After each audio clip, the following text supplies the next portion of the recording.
Hello කොහොමද අදත් ඔගල් හැමෝම ආදරෙන් මගේ YouTube channel එකට පිළිගන්නවා. ඉතින් මේ ජනවාරි 31 වෙනිදා හවස. ඉතින් මට ගන්න පොඩි බඩු වගේක් තිබුණා. ඒ හින්දා මම හවස් වරුවෙම ඉක්මනට ඇවිල්ලා ඒ බඩු ටික අරගෙන යන්න තමයි මම දැන් මේ ඇවිල්ලා ඉන්නේ. මේ සෙනසුරාදා දවසක හවස හින්දා මං හිතන්නේ මේ වෙලාව හවස 5ට වගේ ඇති. ඒ හින්දා ගොඩාක් බඩු අඩුයි. මොකද ගොඩාක් අයට ෆ්‍රී වෙන්නේ සෙනසුරාදා හෝ ඉරිදානේ. ඉතින් ඒ හින්දා තමයි මමත් අද මේ ඇවිල්ලා මට ඕන බඩු ටික ගන්න ලැහැස්සි වෙන්නේ.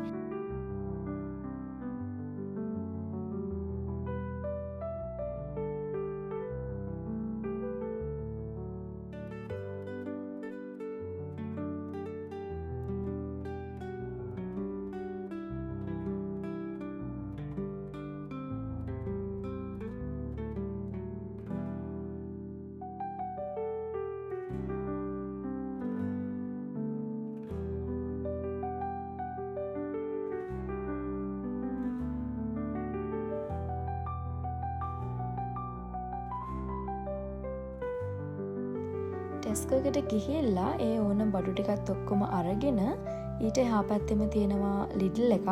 ඒකට ඇවිල්ලා ඒකෙනුත් මට ගන්න පොඩි බඩු වගේක් තිබුණා. ඒ ටිකත් අරගෙන ආපහු ගෙදර ආවා. ගෙදර ඇවිල්ලා මම මේ ලැහැස්සි වෙන්නේ අද ගෙදර ඉන්නේ මම විතරයි. ඒ හින්දා පොඩි කෑමක් හදාගත්තාම ඇති.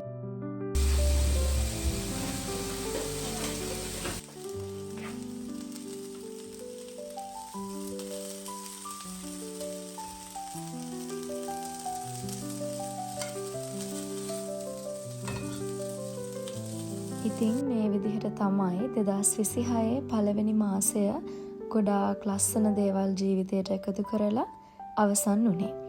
මම රෑ 11:00 විතර වෙනකන් මූවි එකකුත් බලලා මගේ ජනවාරි මාසය මේ විදිහට අවසන් කෙරුවා.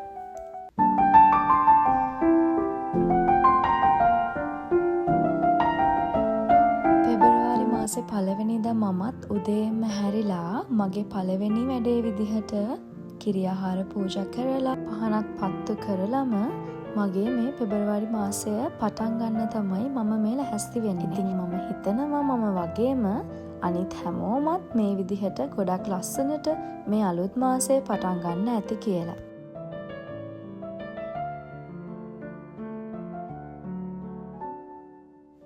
මේ විදිහට රසයට කිරිබත් එකකුත් හදාගෙන උදේටත් කෑම කාලා මම දැන් මේ ලැහැස්ති වෙන්නේ ගෙදරදීම චීසුත් හදාගෙන ශ්‍රී ලංකාවේ රසට ඔයගොල්ලන්ටත් ලේසියෙන්ම හදාගන්න පුළුවන් විදිහේ පීට්සා එකක් හදන්න. අපිට මේ චීස් එක හදාගන්න ඕන වෙන්නේ කිරි ලීටරයක් සහ විනාකිරි මේස හැඳි 3ක්. ඒ කියන්නේ මිලිලීටර් 90ක් වගේ විතරයි.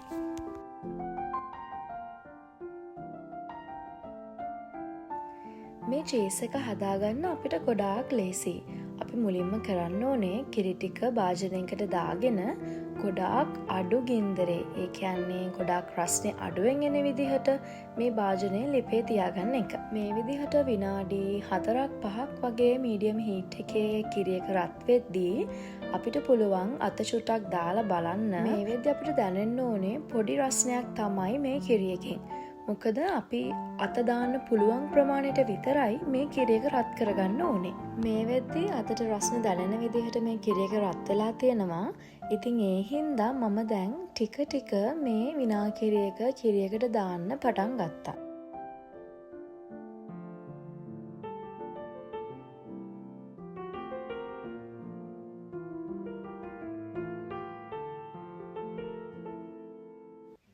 දැන් මේ අපිට පේන්නේ ගොඩක් ලස්සනට කිරි ටික කැටි වෙගෙන අපේ චීස් එක හැදීගෙන එන විදිහ.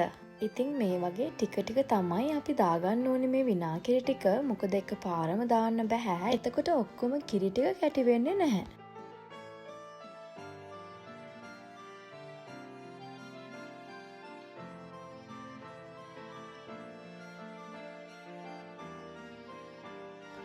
දැන් මේ විදිහට හැදලා තියෙන චීස් ටික අපි එක පැත්තකට එකතු කරගන්න ඕනේ. මම මේ වෙද්දී පෑන් එක ලිපෙන් අයින් කරගන්නවා. මොකද මේ වෙලාවේ මගේ ලිපේ රස්නේ තාම මේ පෑන් එකට එන හින්දා. මේ වෙද්දී අපිට රස්නේ වතුර එකක් ලැහැස්ති කරගන්න ඕනේ. ගොඩාක් පැහැෙන උණු වතුර එකක් නෙමෙයි. සාමාන්‍ය රස්නේ තියෙන වතුර එකක්.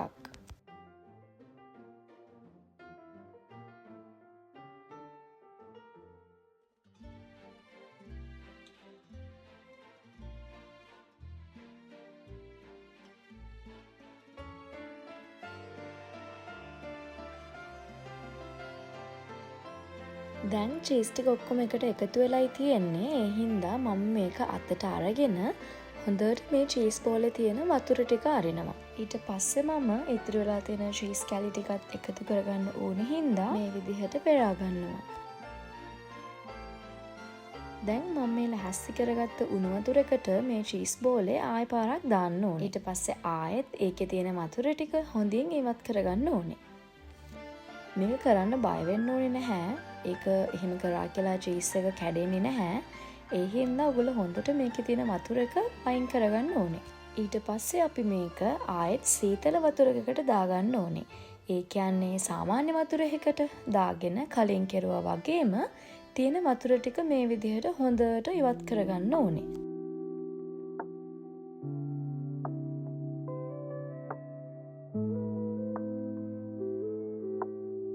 දැන් මේකේ තියෙන වතුර ඔක්කොම හොඳට ඉවත් වෙලා තියෙන්නේ. ඒ හින්දා මම දැන් මේක හුලං වදින්නේ නැති භාජනයකට දාලා ෆ්‍රිජ් එකේ දාගන්න ඕනේ. ඊට පස්සේ අපි පීට්සා එක හදන වෙලාවට එලයට අරගෙන බලමු. අද මම මේ පීට්සා එක හදාගන්නේ ඕනම කෙනෙකුගේ ගෙදරම තියෙන බඩු ටිකක් පාවිච්චි කරලා හදාගන්න පුළුවන් විදිහට. මුලින්ම අපිට සාමාන්‍ය උණු වතුර එකකට ඊස් දෙහැන්දක් ඇක්ටිව් වෙන දාගන්න ඕනේ. ඒකටම අපි සීනි තේ හැඳි දෙකකුත් දාගන්න ඕනේ. ඊට පස්සේ ඒ ටික හොඳින් කලවම් කරගෙන හුලං වදින්න නැති වෙන්න ටී ටවල් එකකින් වහගෙන ඩෝ එක හදාගන්න පටන් ගන්න. ඩෝ එක හදාගන්න අපිට ඕන වෙන්නේ පිටි කෝප්ප දෙකකුයි ලුණු අපි ඇක්ටිව් කරගත්ත ඊස්ට් මිශ්‍ර වතුර එකයි බටර් මාජරින් හෝ තෙල් අපිට මේකට අවශ්‍ය වෙනවා.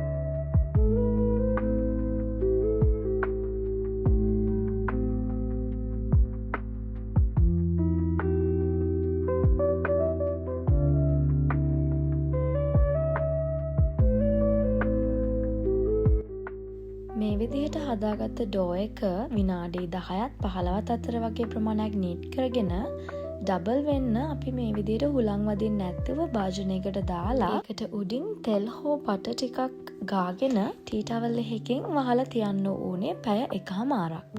ඊට පස්සේ මම මගේ පිට්සා එකට දාන ටොපින්ග්ස් ටික රෙඩි කරගත්තා.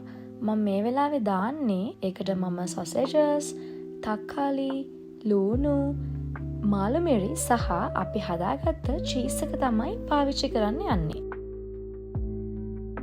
මේ තියෙන ඩෝ එක පැය එකමාරකට පස්සේ මම දැන් පීට්සා තටියක් අරගෙන ඒකට ඔයිල් ටිකක් ස්ප්‍රේ කරගෙන පීට්සා එක හදාගන්න තමයි මේ ලැහැස්ති වෙන්නේ.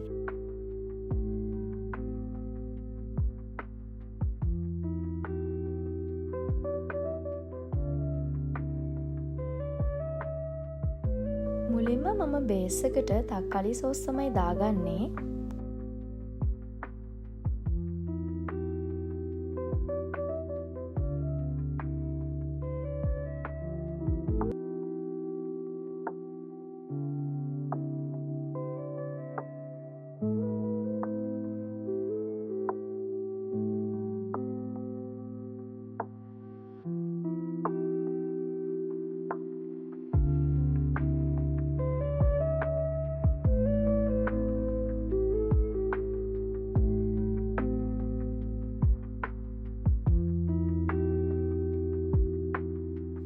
ටොපින්ග්ස් ටික ඔක්කොම දාගෙන ඉවරුණාට පස්සේ මම මේ විදිහට බිත්තරයක් බීට් කරගෙන මේ වගේ උඩින් ගා ගන්නවා. එතකොට අපිට ගොඩාක් ලස්සන පාටක් ගන්න පුළුවන්. ඊට පස්සේ මම සෙල්සියස් අංශක 200ට විනාඩි 20ක් මේ විදිහට මගේ පිට්සා එක බේක් කරගත්තා.